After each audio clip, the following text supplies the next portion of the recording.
Let's talk about books.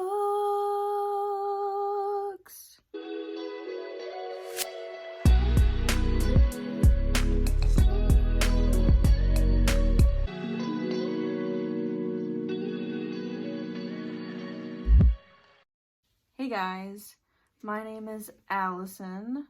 I write under the pen name A.G.M. Campbell. Going to be published later this year, hopefully. That's the plan.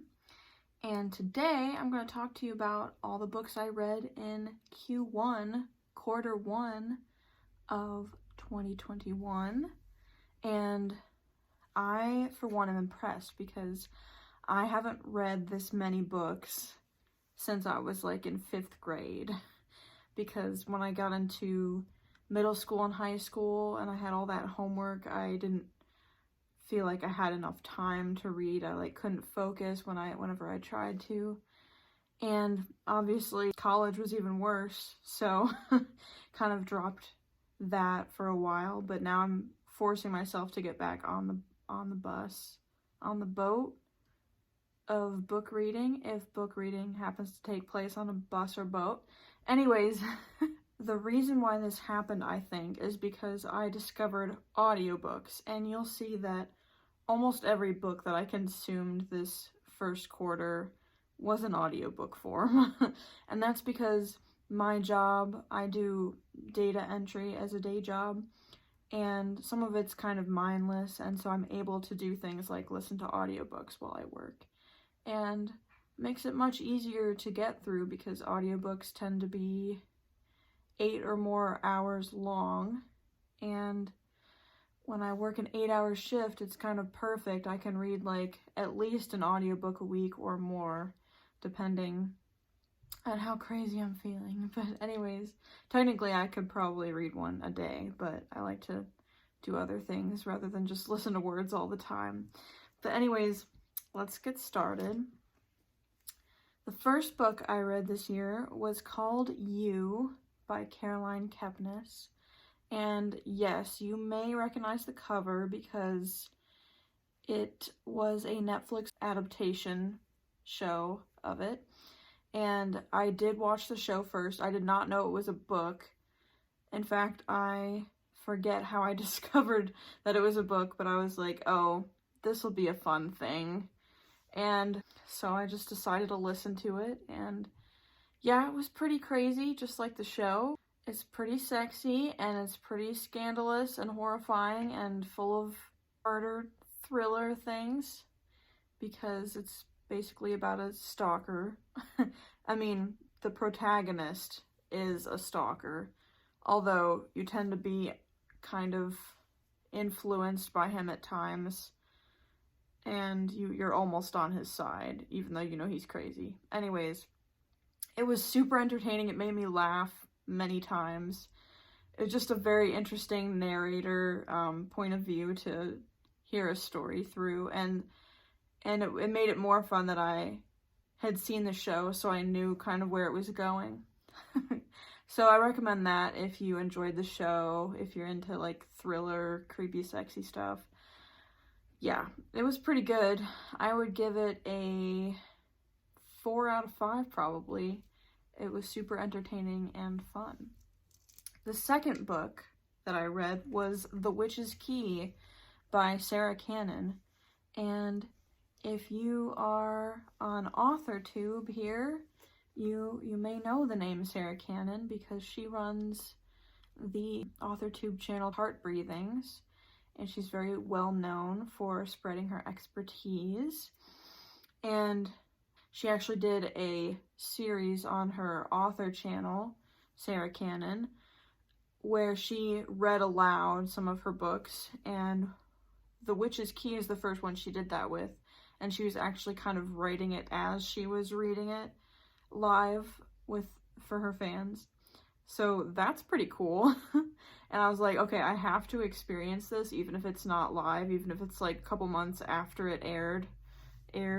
Is that what they say for YouTube lives? I don't know. Anyways, the replay. I listened to the replay videos of her reading The Witch's Key, and it was super fun.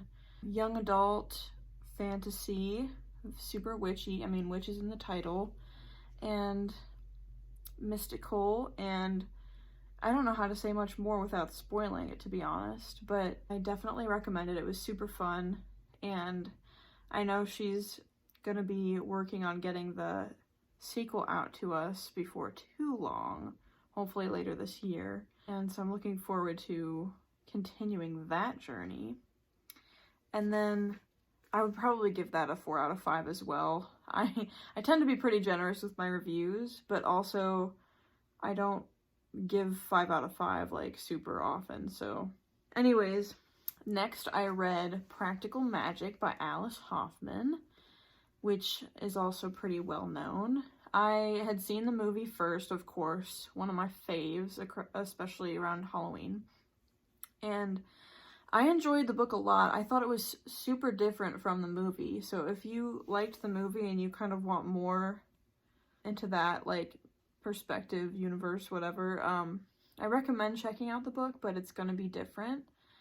I felt like the movie was a little bit more whimsical and, like, playful than the book was. The book was more, it felt like a literary fiction more than, like, a rom-com. The movie's almost like a rom-com, but the book felt more like a women's fiction sort of thing. I really enjoyed it, though. It was just, you know, I had to get used to the differences between the book and the movie. But I really enjoyed Alice Hoffman's writing. I thought her descriptions were really vivid. And yes, this is a writer giving reviews on books, so there's going to be a lot of that. I can't help myself. And then I read The Da Vinci Code by Dan Brown, also very well known. Very well known. Possibly the most famous thing I've read other than like Harry Potter and classics that I read for school. And I listened to the audiobook and I really enjoyed it. I watched the movie right before I read it, and that was fun. I liked watching the movie first because, which I wouldn't usually say, but I kind of enjoyed seeing the characters experience, you know, light bulb moments, like where they realized, oh, this is the answer to the puzzle. This is the path we're meant to take. And it was just like kind of more exciting to watch it. It felt like it was meant to be a film, you know. I guess that's how thrillers usually are, so it makes sense. I haven't read like a ton of thrillers, but it was, I mean, thrilling. I definitely recommend it if you enjoy mysteries. It was very much a mystery, and I enjoyed hearing about all the places they went, and it just, like, my mind was blown by it, kind of. And then, of course, I had to also read Angels and Demons, which is actually comes before the Da Vinci Code, but I did not realize that at the time. And also, the movie Angels and Demons was released after the Da Vinci Code, so that would explain the confusion on my part. But actually, I think they work as standalone, so it wasn't really an issue. There was just one part where they mentioned something that we couldn't have known what it meant unless we had read them in the correct order. But I also enjoyed Angels and Demons very much, and also the movie. In fact, I almost think I preferred Angels and Demons, but they're both really good. I recommend those if you like mysteries that involve, like, secret societies, conspiracies, mysteries, where you're, like, running all over the place. And in the second one, there's like a time constraint, and it's like you're like on the edge of your seat. You're on the edge of your seat for both of them, though, to be honest. So definitely worth checking out. And then, speaking of thrillers, I also read Blue is for Nightmares and White is for Magic by Lori Faria Stolars. And these books are in a series of 5 about a girl going to a boarding school, and she has these dreams, these like prophetic dreams, but of course she doesn't know what exactly they mean until the very end. Like, she knows they're alluding towards something bad is going to happen, but she's not able to put all the pieces together until the end, of course, because that would be too easy if it was given away in the first dream. But anyways, it's a mystery thriller, young adult, and like I said, 5-book series.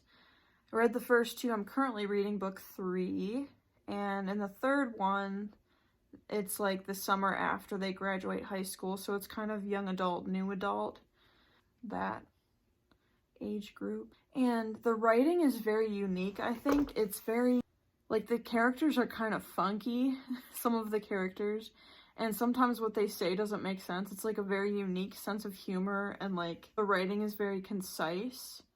And at times I couldn't decide if I liked it or didn't like it, but like overall the book I found very, very thrilling. Like, I was like, I need to know what happens next. And like, especially at the end, I was like, well, I need to just marathon the last 100 pages of this because I need to know what happens, which I think is a sign of good writing. So if you do decide to try these out and you think, the writing's kind of weird, I don't know if I like this or not, I would give it a chance, because the story I thought was better than the writing itself. And I mean, sometimes that is more important or just as important. That's a matter of opinion, but I like them a lot. And yeah, like I said, I'm reading the third one, so I'll have to let you know in the next video how that is too. And then I wanted to see what else this author had written, so I also listened to the audiobook of Jane Anonymous by Lori Faria Stolars. And it's also a young adult thriller, but it's different because there aren't as many characters. It goes back and forth in time between the present and the recent past of this girl in high school who was kidnapped. And it's going back and forth between the time when everything went down and like what she was experiencing when she was being held captive, and what life was like for her afterwards. And once again, you don't get all the pieces until the end, and it's very like thrilling. I mean, that's why they're called thrillers, right? So yeah, I believe I listened to this entire audiobook in one day. It was like 7 or 8 hours long. And yeah, I was on the edge of my seat all day at work listening to this. And I felt like it was stronger than the other series I had been reading. So that was interesting. And also there were like more twists, like things I did not see coming. And it was a wild ride. I mean, it's saying something when I consume an entire book in one day, because sometimes my concentration's kind of sporadic, so I usually can't just stay on one activity for that long, but that one, yes, I had to find out what was going to happen next. The next book I listened to was The Hating Game by Sally Thorne, and I really enjoyed this. I know that Noelle Gallagher, who is one of my favorite booktubers, it's like one of her favorite books, and that's how I found out about this book and like got recommended. I really enjoyed it. I thought it was super fun and flirty, and if you're into haters to lovers romance novels, I definitely recommend it, because it's super cute and there's a lot of tension, and it's great because they're like co-workers, and they're like not supposed to be together, but they also are kind of like rivals, but then there's just a lot of tension, and it makes it more spicy, if you know what I mean. And then I listened to My Dark Vanessa, which is the opposite. It's very much a drama, literary fiction, not based on a true story, but inspired by true stories.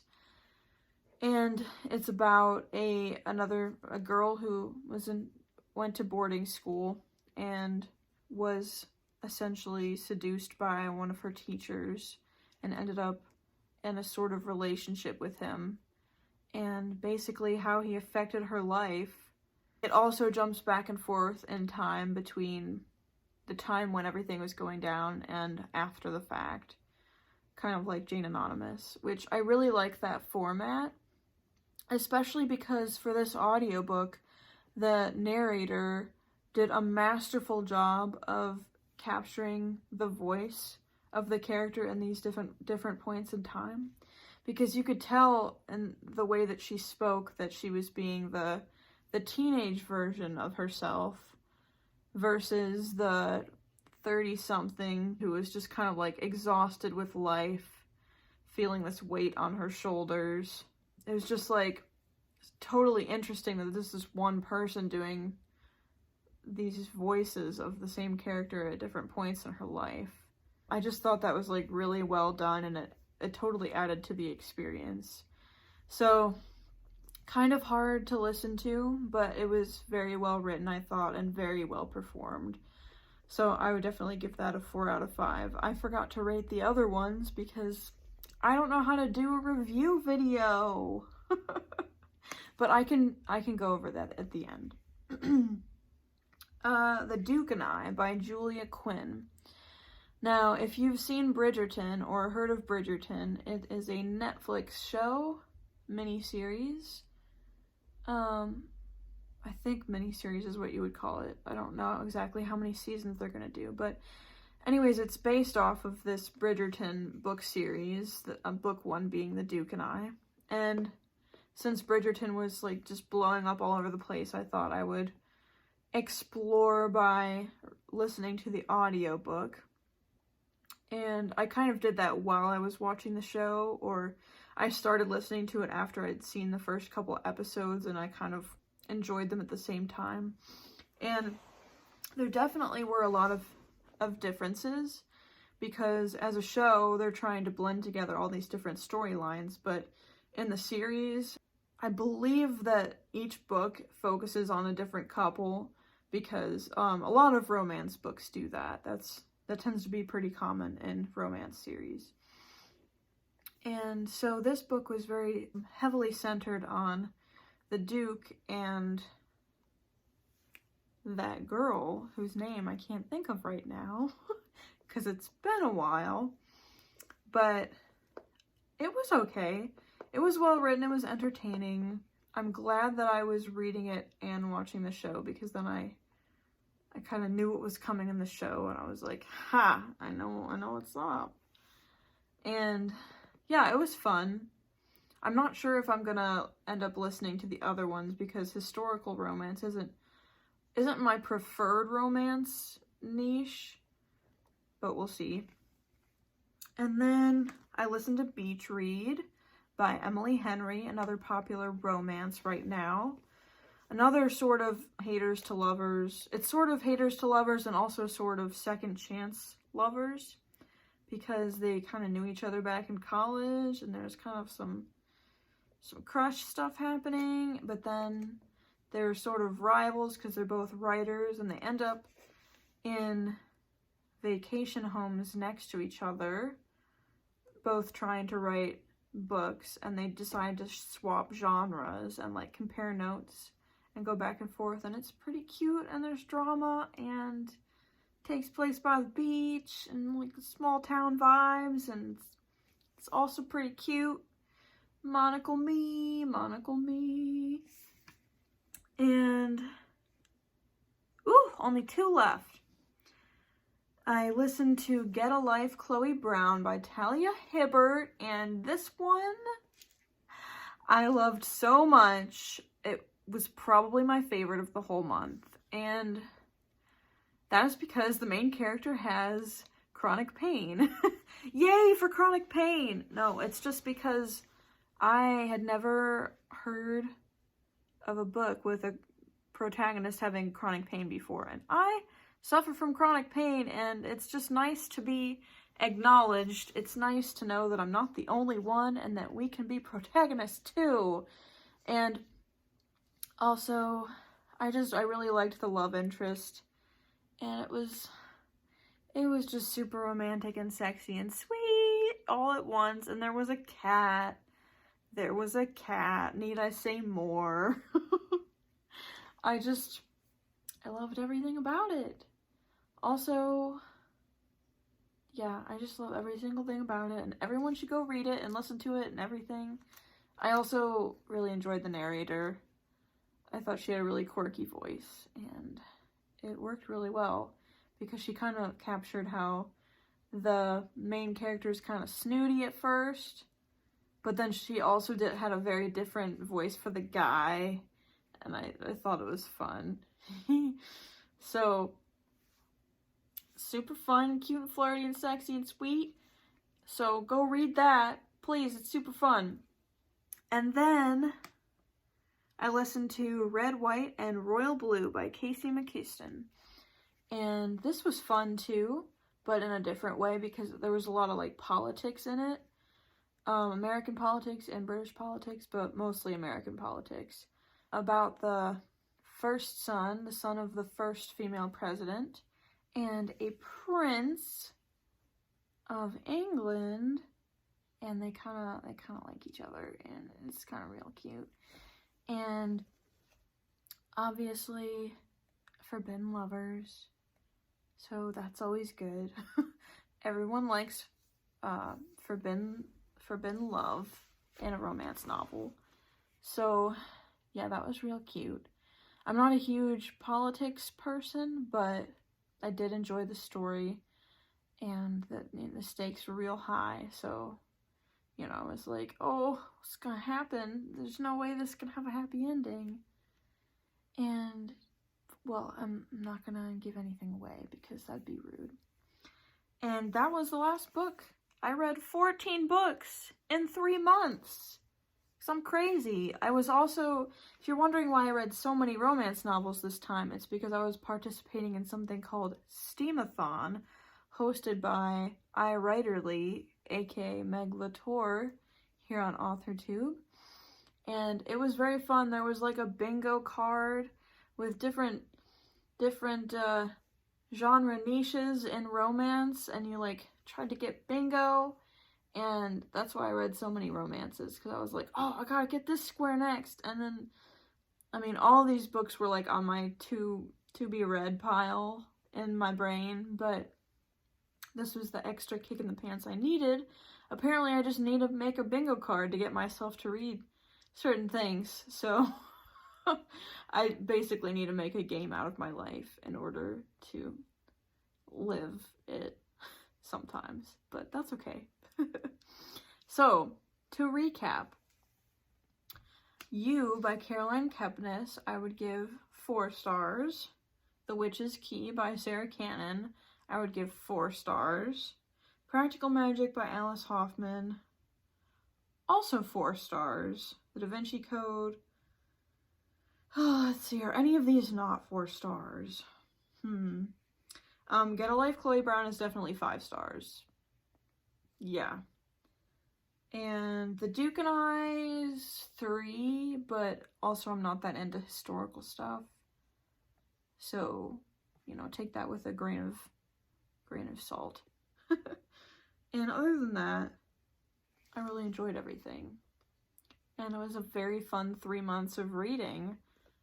And I'm super excited to film the next one already, because I've already been reading stuff and I have stuff planned, and oh, I'm just in love with audiobooks. I definitely recommend checking it out because you can listen to books, guys, like while you're cleaning or like drawing or, you know, hanging up pictures or wallpaper, painting, I don't know, whatever you do in your life. It's cool because you can also listen to books at the same time. I know some people like to do puzzles and listen to them too. And there's this website / app called Libby that I've been using. And again, thanks to Noelle Gallagher for telling me about this in one of her videos. But it's basically a platform where all you need to do is sign in with your like library card number, and you may or may not have access to like thousands of ebooks and audiobooks just from your library card. So that means it's free, guys. Free audiobooks, free ebooks, free reading. Yes. So that's been changing my life. And I think there's a couple other ones. Overdrive, which is kind of connected, and also Hoopla, I believe, is the same way. So if you have a library card or multiple library cards, please do check those out and make the most of your reading experience. And yeah, it's fun. I'm addicted, guys, but it's not a bad thing. Anyways, thanks for tuning in to this Q1 reading recap, and I will see you guys in the next one. Please do like and subscribe if you enjoyed this video and want to see more like it. Leave a comment down below with the books you've been reading lately. And thanks again so much for watching. I really appreciate you. And have a wonderful day. Bye, guys.